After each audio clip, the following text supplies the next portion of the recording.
नाम अजित है। मैं एक मैकेनिकल इंजीनियर हूँ। मैं स्वभाव से बहुत ही रिजर्व हूँ। इस कारण कभी मेरी LDDHQों से न ज्यादा दोस्ती रही, न ही कोई मेरी गर्लफ्रेंड बनी। अब मेरी जॉब लग गई थी और घर वाले अब शादी की बातें करने लगे। घर पर कई तस्वीरें और बायोडाटा आने लगे। उसमें से मुझे अंजलि देखते ही पसंद आ गई। बायोडाटा से पता चल रहा था कि वो अच्छी पढ़ी लिखी थी। मैंने अपने घर वालों से कहा कि मुझे लड़ डिचकी पसंद है।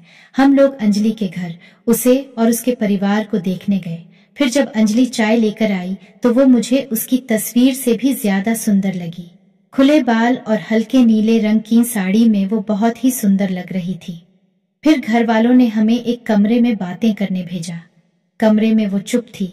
उसके चेहरे पर इतनी खुशी नहीं थी। मेरा दिल धड़धक रहा था। मुझे लगा कि उसे मैं पसंद नहीं हूँ। फिर मैंने ही बात शुरू करते हुए कहा कि आप क्या करती है। उसने मेरी तरफ घूर कर देखा और कहा कि आपने बायोडाटा देखा नहीं तो मंगाया क्यों था। उसकी बात सुनकर मुझे लगा कि वो मुझ में कोई इंटरेस्ट नहीं दिखा रही है। फिर मैंने उसे डायरेक्टली पूछ लिया कि आपको मैं पसंद नहीं हूँ। वो बोली, मेरे पसंद की बात नहीं है, आप खुद मुझे नापसंद कर देंगे, मुझे पता है।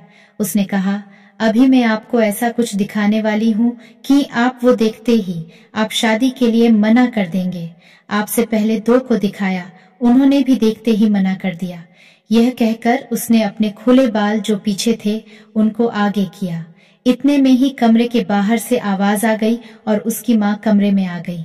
शायद उन्हें भी पता था कि वो हर लड़के के साथ ऐसी ही बातें करती है और कुछ बताती है। उसकी मम्मी ने कहा, चलिए बाहर सब आपका इंतजार कर रहे हैं। अंजलि ने अपनी माँ की तरफ देखा। मैं बाहर आ गया और बाहर मेरी माँ और पिता, जिन्हें भी मेरी शादी की जल्दी थी, वो भी मेरे मुंह से बस हाँ सुनना ही चाहते थे। मेरे आते ही मेरी माँ मुझे बाहर ले गई और पूछा कि क्या तुझे लड़की पसंद है। मैं मना नहीं कर पाया, लेकिन एक बात मुझे खटक रही थी कि आखिर वो क्या बताने वाली थी। उसकी मम्मी जिस तरह से जल्दी से कमरे में आई, मुझे बाहर ले गई, लगा ऐसा जैसे वो हमारी बातें ही सुन रही थी। मैंने शादी के लिए हाँ कर दी। मेरे घर वालों ने उन्हें हाँ में जवाब दे दिया, लेकिन अब मैं एक दुविधा में था कि मैं क्या करूं। मैंने उससे बात करना चाहा। मैंने उससे नंबर नहीं मांगा था। मैंने अपनी मम्मी को कहा कि आप बात करें और उसका नंबर ले लें। मम्मी ने अंजलि की। मम्मी से फोन पर बात की और अंजलि का नंबर मांगा, लेकिन उन्होंने यह कहकर मना कर दिया कि अंजलि का फोन अभी खराब है। मम्मी यह भी कह रही थी कि वो लोग शादी के लिए जल्दी कर रहे हैं। इन सब बातों से मेरे मन में कुछ अजीब सवाल आने लगे। एक शाम जब मैं ऑफिस में था, तब मुझे एक अननोन नंबर से कॉल आता है। फोन रिसीव किया तो अंजलि थी। वो बोली कि मम्मी ने मेरा फोन ले लिया है। मैं कुछ बहाना करके अपनी फ्रेंड के रूम पर आई हूँ, उसी के नंबर से फोन कर रही हूँ। क्या तुम मुझे अभी मिल सकते हो? मुझे वैसे भी उससे मिलना था। अंजलि के बताए एड्रेस पर मैं जल्दी से पहुंचा। वो उसकी फ्रेंड का रूम था। मैंने जाते ही पूछा, उस दिन की बात अधूरी रह गई थी और तुम्हारी मम्मी तुम पर नजर क्यों रख रही है? अंजलि बोली, मैं तुम्हें कुछ दिखाना चाहती हूँ, उसके बाद तुम्हारे सारे सवालों के जवाब मिल जाएंगे। अंजलि आज भी बाल खोलकर आई थी। वो पीछे मुद्दी और अपने खुले बालों को पीठ से आगे की और किया। तब मुझे पता चला कि वो क्या दिखाना चाहती थी। उसकी गर्दन पर एक टैटू था सुयश नाम का।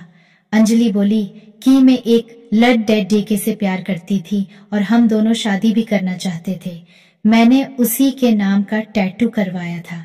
यह बात मैंने अपने घर वालों को भी बताई थी और वो तैयार भी हो गए थे, लेकिन सुयश ने मुझे चीट किया। वो मेरे अलावा भी किसी और को डेट कर रहा था और वो लेडी की पैसे वाली थी, इसलिए उसने मुझे छोड़ दिया। तब से मुझे शादी और लड़ डचको से एक नफरत से हो गई थी। उस लड़ डचके को मैंने बहुत प्यार किया, लेकिन उसने मुझे धोखा दिया। तुमने पहले भी 2 लड़ डचको को मैंने टैटू दिखाया और उन्होंने सच जानकर शादी के लिए मना कर दिया। मम्मी इसलिए मुझ पर नजर रख रही है कि मैं तुम्हें भी कहीं सच न बता दूं, लेकिन मैं लड़कों की तरह नहीं हूँ। मैं नई जिंदगी की शुरुआत सच के साथ करना चाहती हूँ। मैं सुनकर सोच में पड़ गया कि जिसको प्यार मिलता है उसे प्यार की कद्र नहीं होती। आखिर इतनी प्यार करने वाली लड़की को कैसे कोई धोखा दे सकता है। मैंने कहा कि मुझे तुम्हारे पास्ट से कोई मतलब नहीं है, लेकिन मैं चाहता हूं कि मुझे भी तुम उतना ही प्यार करो जितना उस लड़के को करती थी। अंजलि को यह उम्मीद नहीं थी। उसे लगा था मैं भी उससे शादी के लिए मना कर दूंगा। मेरी बात सुनकर उसने इतने दिनों के दबाए आंसू बहने लगे। मेरी शादी अंजलि से हो गई और मैं अपने आप को बहुत खुशकिस्मत मानता हूँ कि मुझे अंजलि जैसी सच्ची और प्यार करने वाली लाइफ पार्टनर मिली है। धन्यवाद।